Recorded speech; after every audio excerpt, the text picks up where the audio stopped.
You all get to be judges right now. It's the middle of the night. The police come knocking at your door. There's a little girl who's become trapped in a theft-proof safe. They can't get her out. If they don't get her out soon, she's going to die.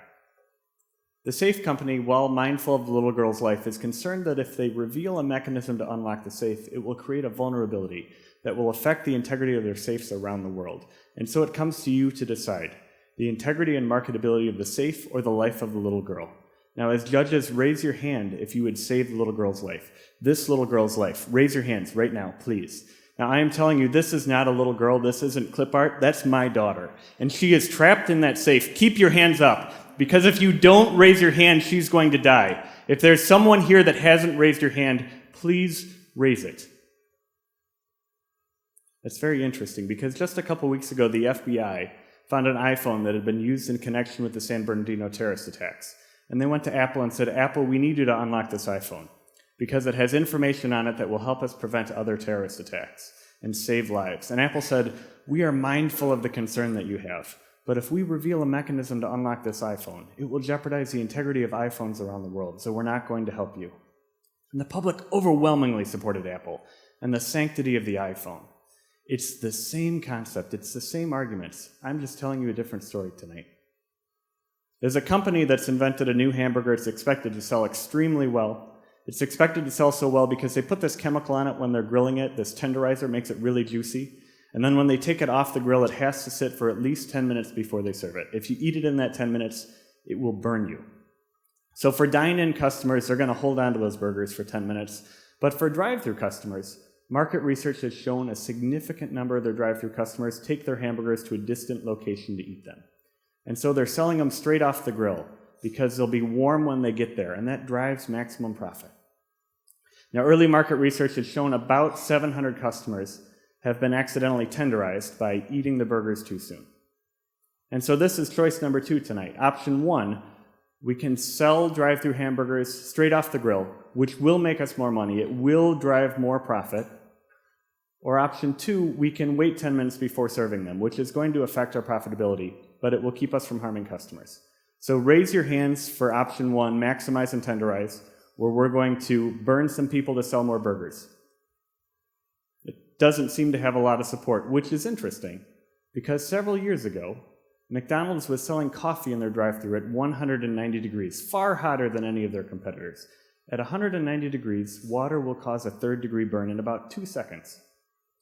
They sold it at that temperature because their market research showed a significant majority of their customers took their drive-thru coffee to a distant location to drink it, and they wanted it to be warm when they got there. They sold it at that unsafe temperature, knowing that over 700 customers had been previously severely burned by their drive-thru coffee. And yet, when a 79-year-old woman who was a passenger in a car suffered 3rd-degree burns on her lap and groin from a cup of McDonald's coffee, when she sued McDonald's, this was held up in the public as an outrage, as frivolity, as the legal system in excess. It's the same as the burning burgers. There's a lawyer sitting in his office, and a client comes in and says, I hate my neighbor, I hate him so much, I'm going to murder him. I need advice about murder. The lawyer knows premeditated murder is a felony, punishable by so many years in jail. So is that what the lawyer says? Does he give legal advice to enable the client to make an informed decision? Is murder illegal because it's wrong, or is it wrong because it's illegal? Does the law reflect social policy, or does it define it? This past year, a number of communities closed their Sled Hills because of liability concerns, because a lawyer can calculate the value of a lawsuit from someone who breaks his arm on a sled hill. But the legal system cannot calculate the value of the joy experienced by the multitudes who ride the sled hill without injury. Law calculates only harm, not positive, and thus it drives extreme decisions. The iPhone case we talked about just a couple minutes ago, that will ultimately be decided in court, and the court will resolve it largely on the basis of the Fourth Amendment, which prohibits unreasonable search and seizure. So what does unreasonable mean? It means behavior that violates our collective expectation of what should happen. 225 years ago, when the Bill of Rights was drafted, the framers did not anticipate iPhones, but they did anticipate a conflict between government and individual rights, and they established the defining line in that conflict as reasonableness. We, as citizens, are charged with defining and informing what that term means, because the legal system makes mistakes. Let's do a little constitutional true or false here. We're going to raise our hands for true, keep them down for false. Once upon a time, the Supreme Court held, under the Constitution, Africans could not be recognized as citizens strictly because of their race. That's true. The Supreme Court held it was constitutional to forcibly sterilize the intellectually disabled. That's true. The Supreme Court held it was constitutional to forcibly sterilize criminals. That's false, because once upon a time the Supreme Court said criminals enjoyed greater constitutional protection than the intellectually disabled. How about this? The Supreme Court held it is constitutional to criminally prosecute consenting adults engaged in homosexual behavior in the privacy of their own bedrooms. That's a trick question, so you're all right. Because in 1986, the Supreme Court held it is constitutional to criminally prosecute that behavior. But 17 years later, in 2003, the Supreme Court held it is unconstitutional to criminally prosecute that behavior. In that 17 years, the Constitution didn't change. What changed was the identity of the justices making the decision. They changed the law and social policy unilaterally. And there's great risk in that kind of deference. If you want your favorite sports team to win a game, is it better to change the rules or the referees?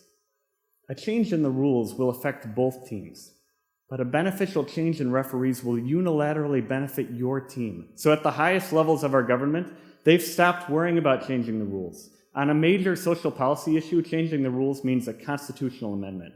That means action of both houses of Congress, ratification by a supermajority of states. That's incredibly hard. But a political party can have that same impact by appointing a judge with narrow political viewpoints. And we accept that. We accept that there's a vacancy in the Supreme Court right now because of the influence that political parties seek to exert over the identity of the referee. John Adams said, "We are a government of laws, not of men." But he was fundamentally wrong.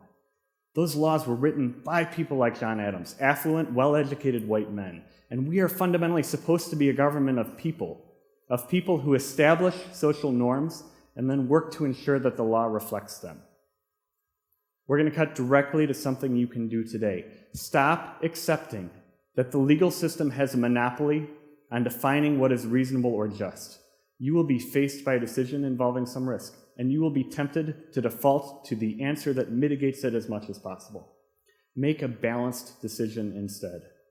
Bad policies are often established in small, creeping increments, each one seemingly innocent. That means you have to identify the consequences of choices large and small. Identify when policies are being set.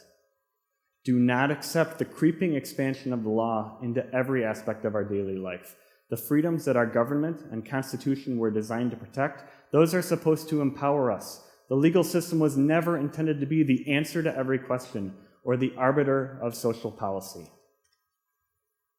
If you're a student here today who's contemplating being a lawyer, do not advance arguments urging the supremacy of the law over everything else. If you're a lawyer, you have an obligation to give balanced advice. Certainly, you have to advise of the law and legal consequences, but if that's all you do, you are fundamentally failing.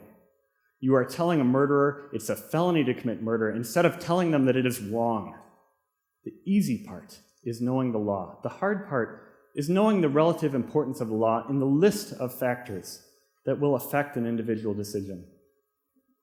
You will be faced by a difficult decision, and you'll want to default to the legal answer, to close the Sled Hills and blame the lawyers because it is popular and expedient and convenient. But Jack Kerouac said that great things are not accomplished by those who yield to trends and fads and popular opinion. So do not yield to the trend of surrendering your individual discretion to the law. My counsel, my decisions are informed by my love of my wife, by my love of my 8-year-old daughter who you saw earlier. When I think about extreme examples, I think about things like a little girl trapped in a safe, because it invokes an involuntary response in me. That involuntary response is not paternalism, it's humanity. Humanity is what was driving your decisions as we talked through examples earlier today. Humanity is what tells you it is wrong to burn someone to make profit. And yet recognize you were all being manipulated. You were being driven to the answer that I wanted you to reach in examples against your will. against your prior judgment, because that's what a good lawyer does. That's the foundation of a good closing argument. The public is constantly being manipulated, subject to sensationalism in law, in media, in politics, where it is no coincidence that our president and 40% of our Congress are trained as lawyers. So we can regulate behavior, we can mitigate liability, maximize profit, make decisions that are politically expedient, or we can make decisions that we are proud of. We can give advice that we ourselves would follow. We can expect more of those who counsel us.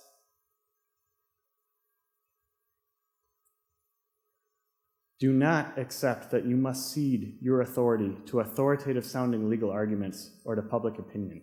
Arguments can be manipulated, and the public can be wrong. Make informed and balanced and thoughtful and challenging and sometimes unpopular but beautiful choices instead of making judgments by default. Accept that you must always, always save the little girl. Thank you.